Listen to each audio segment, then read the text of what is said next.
Buenas tardes, alumnos. Nos toca ahora hablar de un tema interesantísimo y muy debatido en el mundo del derecho de contratos, que es el tema relativo a la causa. Si ustedes revisan el ordinal tercero del artículo 1141 de nuestro Código Civil, dentro de las condiciones requeridas para la existencia de los contratos, se establece que se necesita o que se requiere la presencia de una causa lícita. Y ahí empezamos nuestro martirio en esta materia, porque no existe en nuestra legislación ningún tipo de definición de lo que debemos entender por causa. Por ello, ha estado sujeto a interpretaciones de índole doctrinaria que se han venido realizando a lo largo del tiempo. Para una parte de la doctrina, la causa tiene una función esencial en los contratos, porque tipifican el tipo de negocio en el que estamos presentes. Pues es la causa lo que constituye el fin o elemento intencional inherente a las partes, que está implicado en la naturaleza misma del contrato. Otra parte de la doctrina considera que la causa es un elemento innecesario para que podamos formar algún tipo de contrato. Y ahí, entre esas dos posiciones doctrinarias, ha habido un debate a todo lo largo de la historia de la existencia del derecho contractual. A tal punto que modernamente, sobre todo en el nuevo, en el Código Civil francés, se prescinde de la idea de causa como un elemento esencial a los contratos. Para iniciar el estudio de la causa, debemos tomar como punto de partida la doctrina francesa de los siglos XVII y XVIII, donde el concepto de causa se identificaba como la causa final, es decir, el fin que animaba a las partes a asumir la obligación. Según los antiguos civilistas, para poder encontrar la causa, había que responder la pregunta: ¿por qué me obligo? Los glosadores identificaban a esta causa final en la causa próxima, en el fin inmediato que revelaban las partes como determinante del acto de voluntad. Es decir, que identificaban a la causa con ese mecanismo, con ese objetivo inmediato que buscaban con el contrato. Y no se metían o no se identificaba la causa con esa causa impulsiva o remota que se refieren a esos elementos personalísimos que llevaron al autor a su fuero interno a manifestar su voluntad en determinada manera y sin cuya concurrencia no se hubiese decidido hacer lo que en definitiva se hizo. Por ejemplo, yo voy a vender mi carro y la razón por la que voy a vender mi carro es porque quiero a cambio del carro una cantidad X de dinero. Entonces, el fin próximo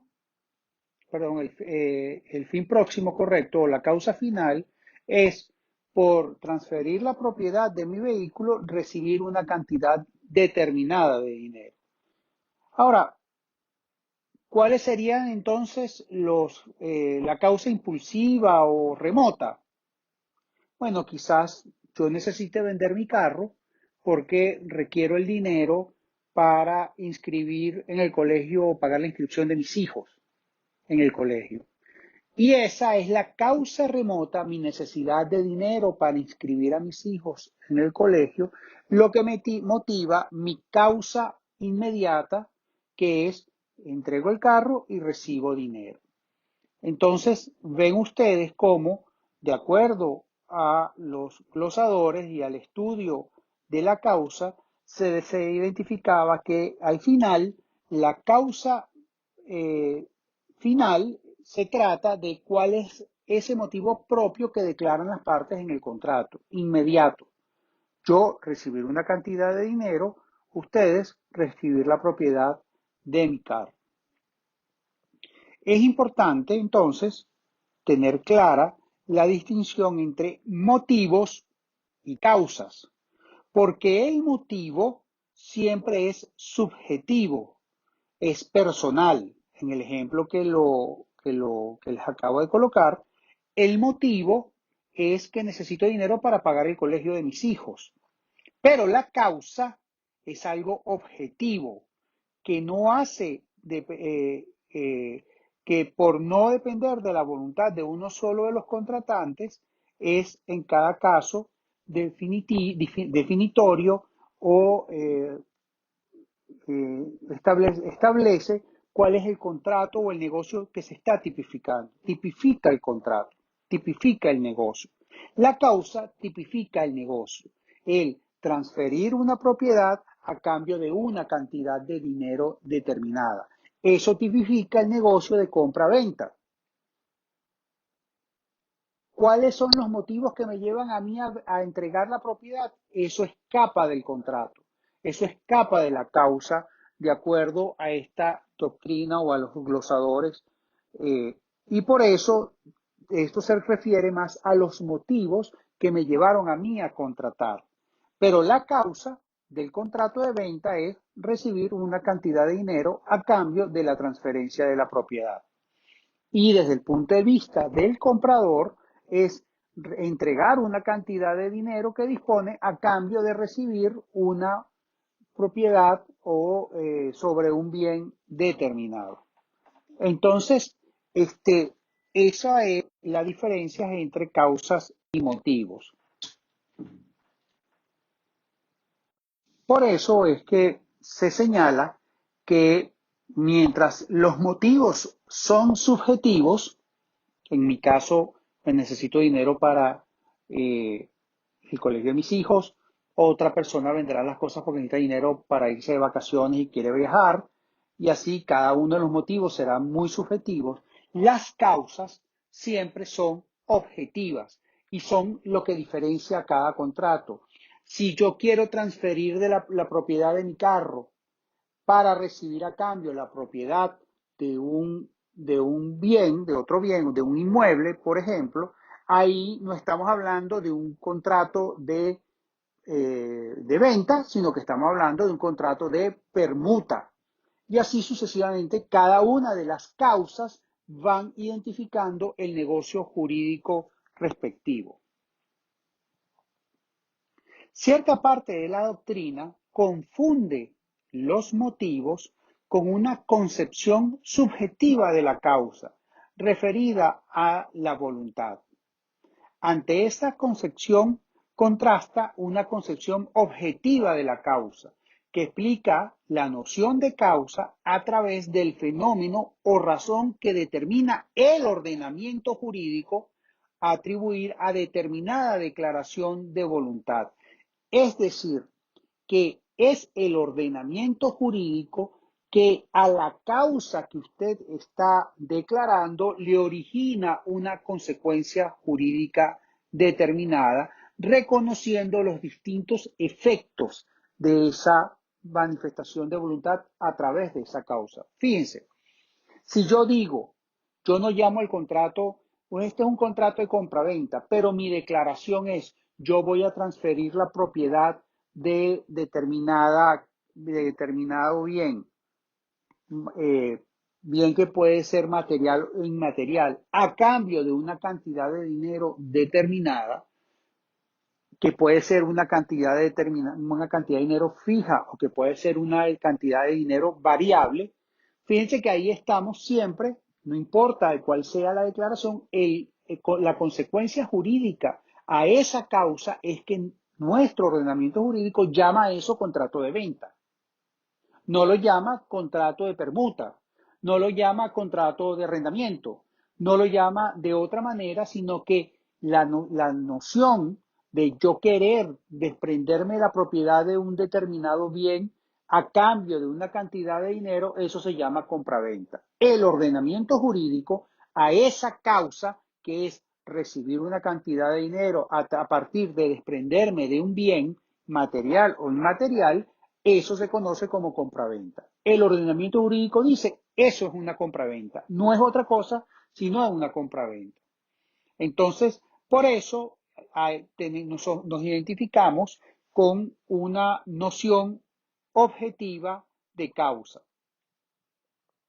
Tal y como les he venido diciendo, la causa es una noción o un concepto muy controvertido en el mundo o en el campo del derecho de los contratos.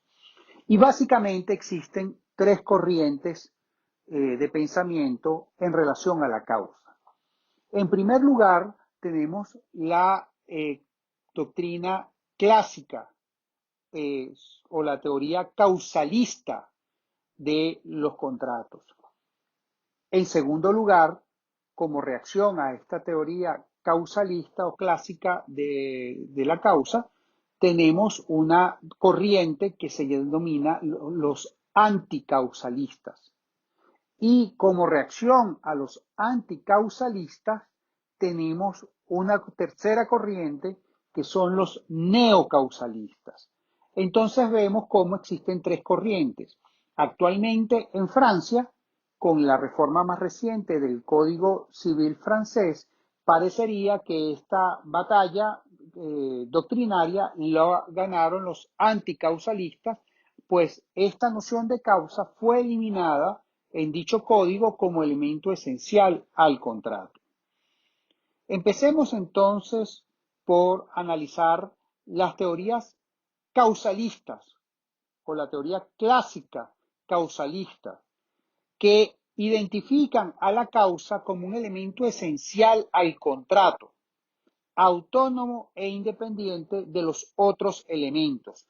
Recuerden que, de acuerdo a nuestro código, para que haya un contrato se tienen que dar tres elementos esenciales: el consentimiento, el objeto y la causa lícita, que se encuentran en el artículo 1141 de nuestro Código Civil. La doctrina causalista estudia justamente a la causa como un elemento del contrato o como un elemento de la obligación. Es decir, que las teorías causalistas ven a la causa como un elemento de la obligación o como un elemento del contrato.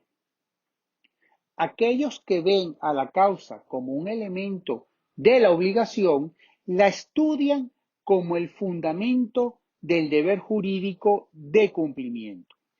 Es decir, como respuesta a la pregunta ¿por qué se debe?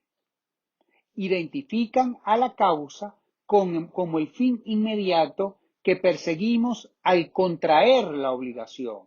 Es decir, ¿por qué yo debo cumplir la obligación de pagar el precio del carro? Porque la otra persona me transfirió la propiedad. Entonces, identifican a la causa como el fin inmediato perseguido al contraer la obligación. La causa de yo transferir la propiedad del carro, yo vendedor transferir la propiedad del carro, es que a mí me van a pagar una cantidad de dinero por ello. Y del lado del comprador, la causa que lo motiva a él a entregar la cantidad de dinero es que va a recibir a cambio la propiedad sobre un bien determinado. En este caso, la propiedad sobre un carro. Cuando aceptamos esta posición, asumimos que un contrato va a tener tantas causas como obligaciones surjan del acuerdo de voluntades. Es decir, que para la doctrina causalista clásica, que identifica la causa como causa de la obligación, señala que hay que ir analizando el contrato y cada obligación que va asumiendo cada una de las partes debe tener como contraprestación algo que es la causa de ese contrato. Y por lo tanto, un contrato puede tener tantas causas como obligaciones hayan. Dentro de la teoría de los causalistas, hay una parte de esta doctrina que identifican la causa no como la causa de cada una de las obligaciones, sino como la causa como un elemento del contrato. Es decir, que entienden a la causa como la función económica y social del contrato considerado como un todo, no como las distintas piecitas que son las obligaciones que van surgiendo de ese contrato, sino que ven el contrato como un objetivo jurídico, económico, social, y ahí se ve la causa como un único elemento, es decir, solo hay una causa del contrato. De entre estos tenemos a Massot. Massot identifica a la causa como la función teleológica perseguida por las partes a la hora de contratar, por lo que todo contrato tiene una única causa, independientemente de las obligaciones que surjan del contrato. Fíjense que inicialmente, recordarán ustedes que lo hemos venido mencionando en diferentes oportunidades, el derecho civil romano era un derecho excesivamente formalista. Por lo tanto, no había mucho sentido en identificar un concepto o un sentido técnico de la causa, porque ahí lo verdaderamente importante era que se cumpliera con el requisito establecidos por la norma, independientemente de cuáles fueron las causas o cuál fue el fin jurídico perseguido por las partes a la hora de contratar, sino que lo esencial era que se cumpliera con el ordenamiento jurídico respectivo. Como recordarán, ese formalismo excesivo empezó a ser atemperado a partir de la existencia del derecho canónico y a raíz de la influencia del derecho canónico en el derecho civil, empieza a sistematizarse la causa con un criterio técnico. Empieza este derecho canónico a influir el derecho civil y se empieza a introducir el sistema de contratación consensualista, es decir, donde lo más importante, que cumplir con determinados requisitos legales, lo esencial, lo ético, lo que le daba contenido al contrato, era la autonomía de la voluntad de las partes y el consentimiento libremente manifestado. Por eso se empieza a dejar de lado el viejo principio romano de que los pactos no generan obligaciones. Las obligaciones solo podían surgir de acuerdo al viejo derecho romano, solo podían surgir del cumplimiento de los requisitos legales. Es con el cristianismo y con sus tesis sobre la libertad, el respeto a la dignidad del hombre, lo que empieza a originar el valor a la voluntad libremente manifestada como elemento ético y moral que justifica los contratos. De modo que la mayoría de los contratos empiezan a perfeccionarse vía consenso, es decir, no a partir del cumplimiento de determinadas reglas o determinados pasos, sino a partir del consentimiento válidamente manifestado, el consentimiento libremente expresado. Y a partir de ahí empieza a originarse la necesidad de investigar cuáles son esos motivos que llevan a las partes a otorgar su consentimiento. se empieza a sistematizar todo estos consentimientos y empieza a plantearse el problema de la causa.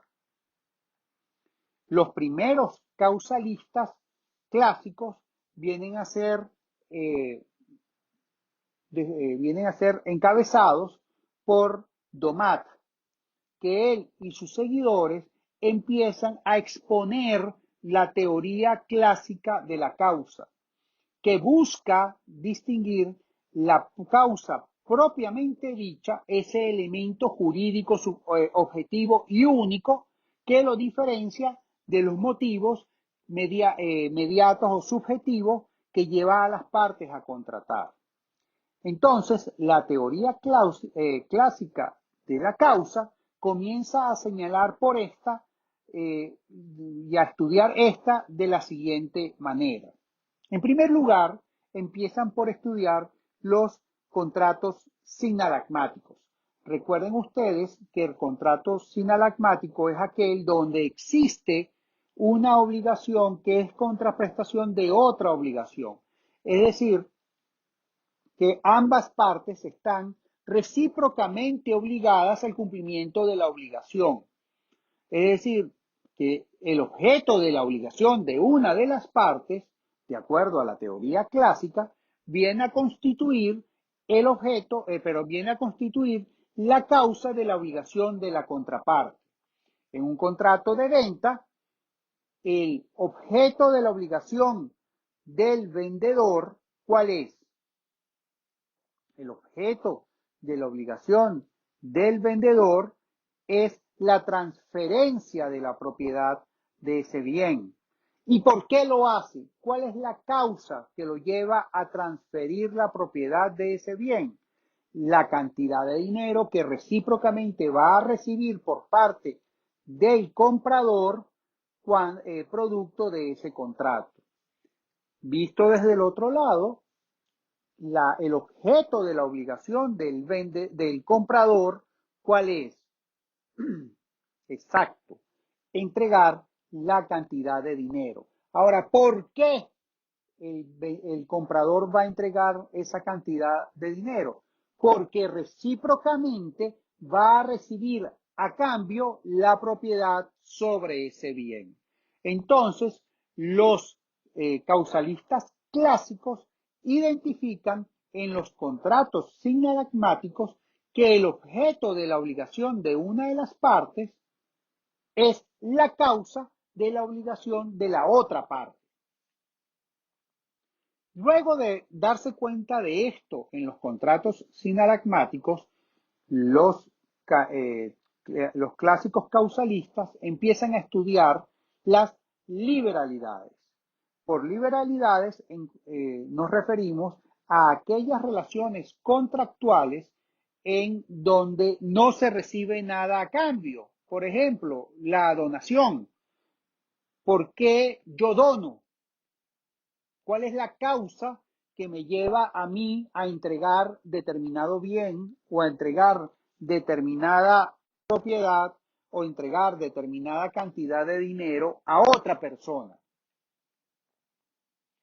Los causalistas clásicos identifican que la causa es el animus donandi, es decir, que lo que me lleva a mí a entregar determinada cantidad de dinero, donar determinada cantidad de dinero a una caridad, a una iglesia, etcétera, es mi ánimo de donar.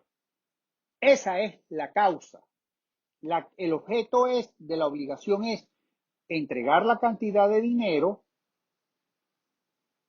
y la causa que me lleva a mí a entregar esa cantidad de dinero es mi ánimo de donar. Finalmente, luego de analizar los contratos o las liberalidades, se meten a estudiar los contratos reales.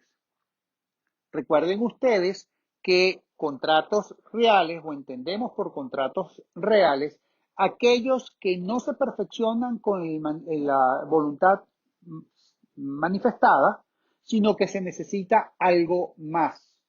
y ese algo más que se necesita para el perfeccionamiento del contrato, para que el contrato nazca, es que haya la entrega efectiva de la cosa. Entonces, los causalistas clásicos empiezan a estudiar los contratos reales y ubican a la causa de la obligación del deudor en la previa entrega de la cosa realizada por el acreedor en su favor. Entonces, la causa de la obligación viene dada justamente por la entrega de la cosa. Es la entrega de la cosa lo que justifica, lo que motiva, lo que causa ese contrato. Veamos el caso típico entonces del contrato de depósito, que es un caso típico de contrato real. El depósito puede ser oneroso o gratuito. Es decir, el depositario puede recibir una cantidad de dinero por ese depósito o no.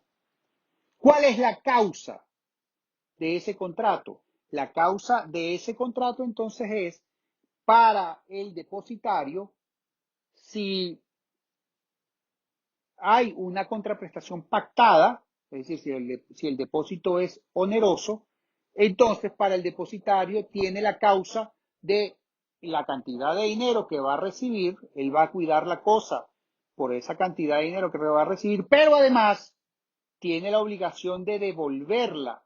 Y la causa de la obligación de devolverla es porque él la recibió a título de un depósito. Él no la recibió para que lo hiciese de su propiedad. Él la recibió a cuenta de cuidarla y devolverla una vez extinguido este contrato. Por eso, y ahí es donde ustedes ven la causa propiamente dicha. No es la cantidad de dinero, en el caso del depósito oneroso, es la cantidad de dinero, pero si nosotros estamos en un contrato gratuito, no surge la duda de que, bueno, entonces no hay causa. No, sí, claro que hay causa. La causa es que justamente como no se le entregó para que usted se apropiara de eso, sino que se lo entregó para que usted lo cuidara y lo devolviera sin usarlo, entonces usted, la causa de esa obligación nace del hecho de que yo se lo entregué para que usted me lo devolviera. Recuerden ustedes también que una de las características propias del depósito es que el depositario no puede usar la cosa, porque entonces si la pudiese usar, se confunde con un comodato o un arrendamiento, porque en el comodato, a quien se le entrega la cosa, él la puede usar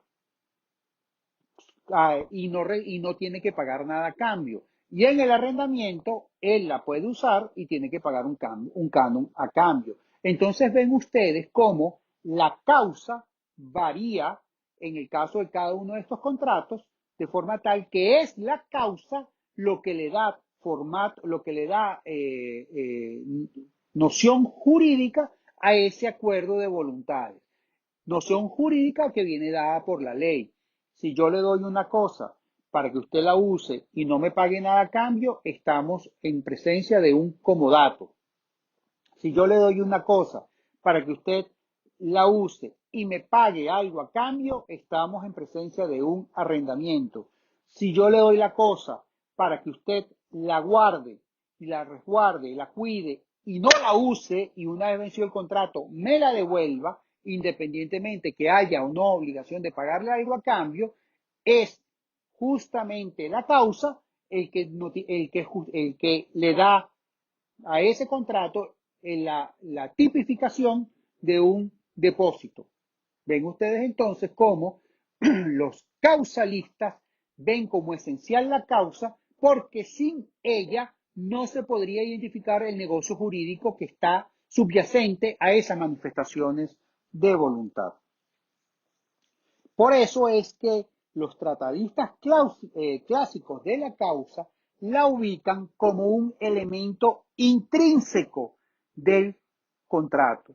Es decir, que ellos la analizan como un elemento de la, es decir, que ellos la analizan como un elemento de la obligación que nace del contrato.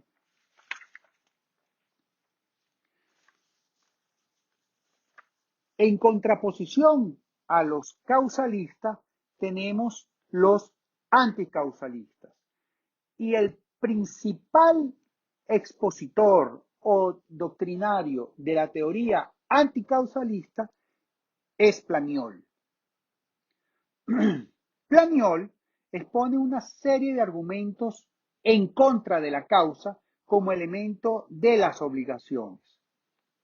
Para Planiol, el elemento de causa es falso.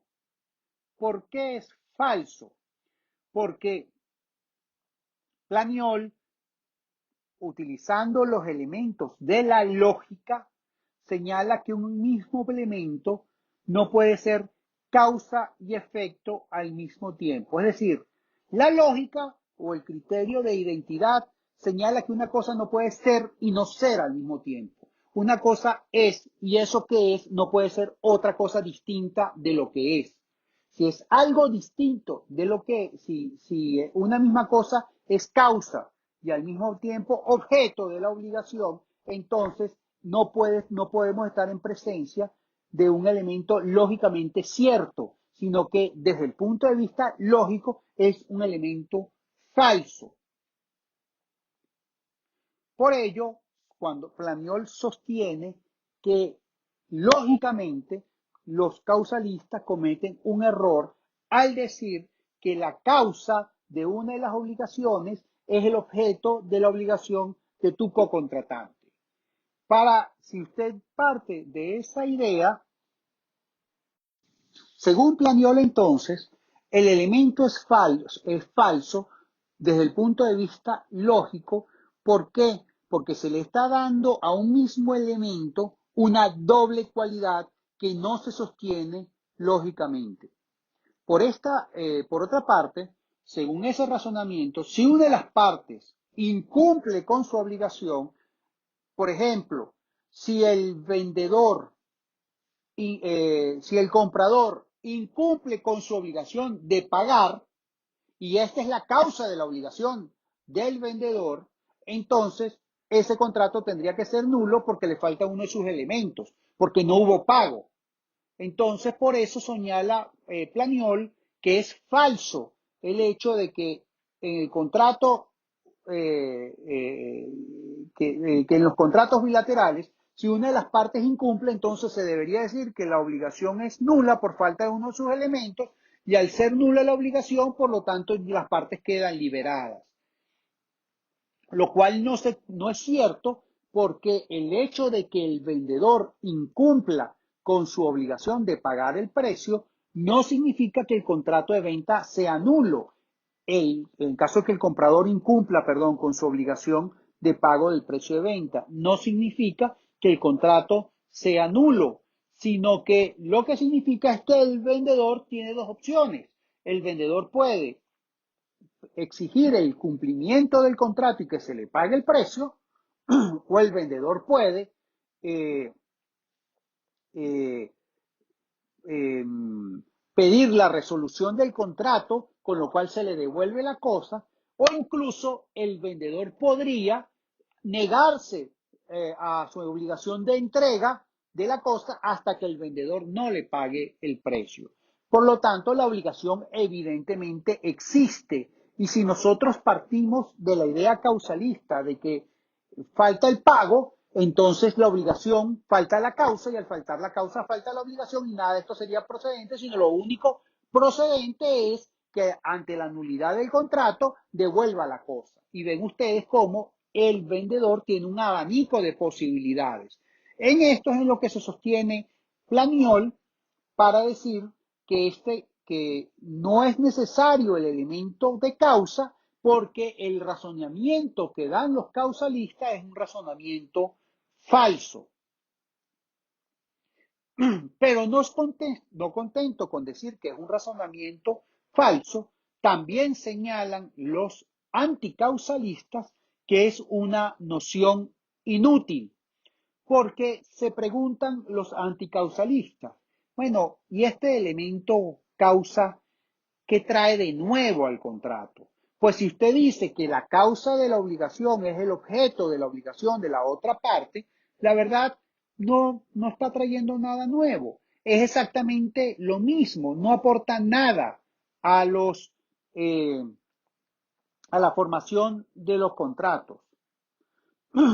Por ello, entonces, al no traer nada nuevo, es una noción absolutamente inútil. La razón, según los anticausalistas, la razón por la cual los causalistas hablan de la noción de causa, que repito, para los anticausalistas es una noción inútil, es sencillamente para traer un elemento que pudiese anular obligaciones por ausencia de causa o anulación de contratos por causa ilícita, y esto, según los anticausalistas, no es necesario porque se puede lograr sin la necesidad de la noción de causa.